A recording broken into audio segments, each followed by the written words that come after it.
Sí. En realidad eso no es un crédito así otorgado, es un hecho de facilitar.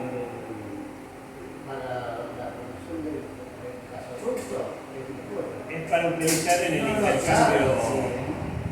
Yo a lo que le tengo miedo a lo del Fondo Monetario Internacional, porque esto es un elemento que, por supuesto, en medio de la necesidad y el manoteo de dólares de donde venga, pero esto facilita el intercambio comercial chino-argentino con esa limitación, es con China.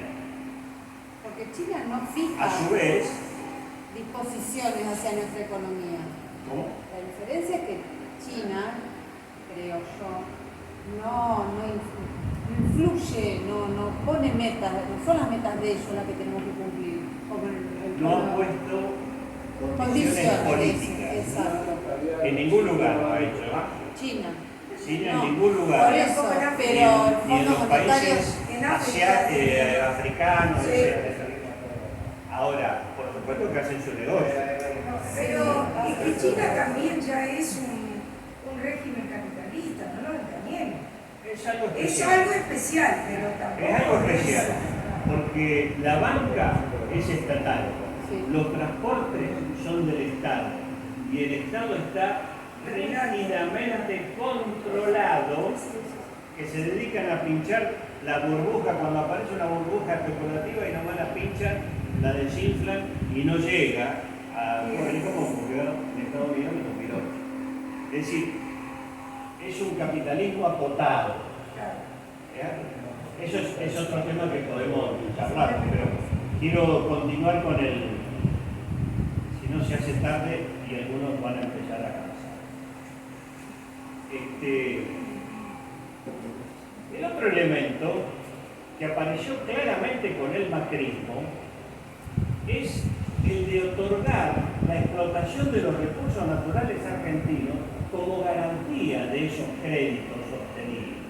Al capital extranjero primero, a los prestamistas extranjeros primero, privados, y luego al Fondo Monetario Internacional, cuando ya los privados dijeron no te prestamos más porque no. Se recurrió al Fondo Monetario Internacional, prestamista de última instancia, que te cobra un flor de interés llamado sobrecarga y que le dio la cifra que nunca le dio a nadie en la historia del Fondo Monetario Internacional, el crédito a un solo país, pero con garantía de recursos naturales. Es decir, esto es un tema delicadísimo, más cuando siempre se ha establecido que los tribunales judiciales residen en Inglaterra o en Estados Unidos, que es otro de los problemas cuando hay conflicto. Y ya lo hemos tenido por temas menores, y por supuesto, han surgido conflictos serios, como el que tuvimos con los fondos buitres, donde un juez de Estados Unidos, Griesa, ¿se acuerdan de ese apellido? De pronto sancionó contra nuestro país.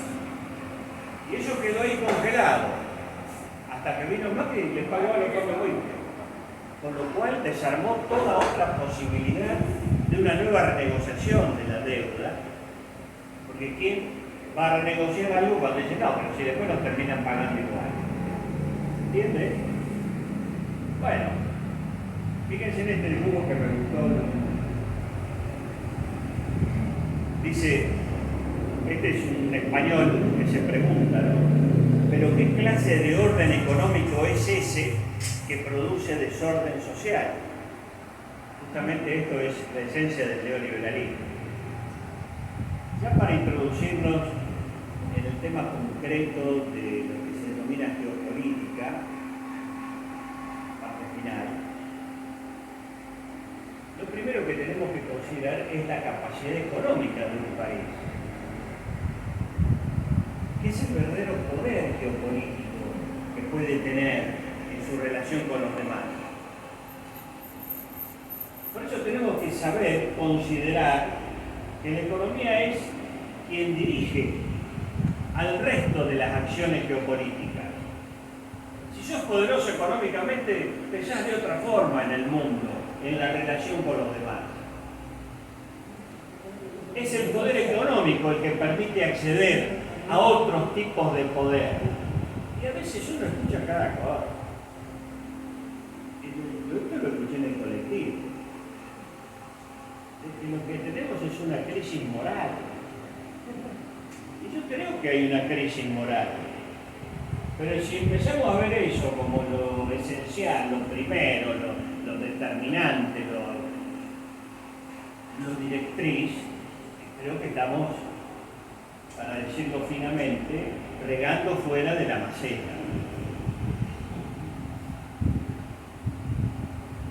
No es por nada que justamente las principales amenazas a la seguridad de otro país siempre se ejercen sobre la economía de ese país. Y eso bien lo sabe Estados Unidos. Lo primero que se busca es erosionar económicamente al contrincante. Aunque puede haber objetivos políticos, avisos, pero lo esencial es lo económico a nivel geopolítico. En el año 45 se tiran 2 bombas atómicas en Hiroshima y Nagasaki. Estados Unidos muestra la inmoralidad que lo dirige, porque son ellos los primeros en decir que no tiene que haber difusión de otros en el desarrollo de la energía nuclear, cuando son las que más lo han desarrollado, los que más armas tienen y además los primeros y únicos que la han arrojado a la bomba atómica. Pero la arrojaron cuando ya Japón estaba liquidado económicamente. No tenían ni para comer, era una cuestión de días o de meses. ¿Por qué? Porque la arrojaron siendo ese un aviso del comienzo de la Guerra Fría. Fue el aviso a la Unión Soviética, en donde ellos ya preveían que se venía el conflicto siguiente, superada ya la Guerra Mundial. Veían ahí el principal reto al sistema que ellos ahora encabezaban, y por eso tiraron 2 bombas al Japón, para decir, ojo, que esto lo tenemos nosotros. Inmediatamente aplicaron el plan Marshall, plan económico, recuperación económica. Era un dolarducto desde Estados Unidos a Europa Occidental y al Japón, con el fin de que tuvieran una reconstrucción rapidísima de las consecuencias de la guerra devastadora. Pero a su vez, fíjense, Europa Occidental y Japón, limitando ambos lados a ese reto que tuvieron, que fue en los países llamados del socialismo real, la Unión Soviética fundamentalmente, pero también China y Europa Oriental, para decir, ojo, que el capitalismo es muy superior a ustedes. Miren todas las cosas que consiguen. Para eso el dolarducto del plan Marshall, que además fue un negocio extraordinario para los principales monopolios norteamericanos, porque ellos están en la destrucción y después en la reconstrucción, cuando hay que armar el negocio. La guerra económica hoy amplía enormemente los instrumentos que usaba en otras épocas. Ahora se aplican sanciones económicas, congelamiento de activos. Esto Estados Unidos lo hace todos los días en este último tiempo. Embargos, suba de aranceles, etc. Ya sean reales o virtuales. De pronto tuvieron excelentes cosechas de uvas en California. Le tiran unos bichos a los racimos de uva que van desde Chile y le dicen, no, descubrimos esto, es una peste, que ya no le recibimos más. ¿Se entiende esto? Ahora nos están cerrando a nosotros el tema vitivinícola, que ha sido uno de los elementos de ingreso y de calidad y de buen precio que hemos remitido al exterior como exportación. Bueno, así permanentemente. Guerra económica, demostrando entonces que lo económico es la directriz de todos los demás poderes. Desde el 86 al 2014, se hundieron los precios del petróleo. ¿Cuál fue el objetivo?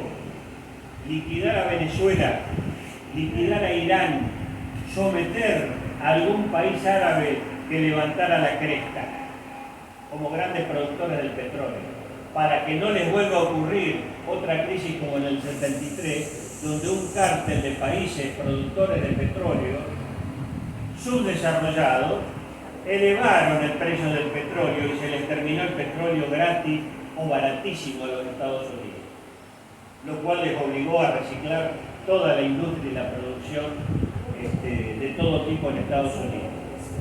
Bueno, utilizaron sus propias reservas estratégicas, que las usan solamente para esa especulación geopolítica, de presión, para bajar los precios.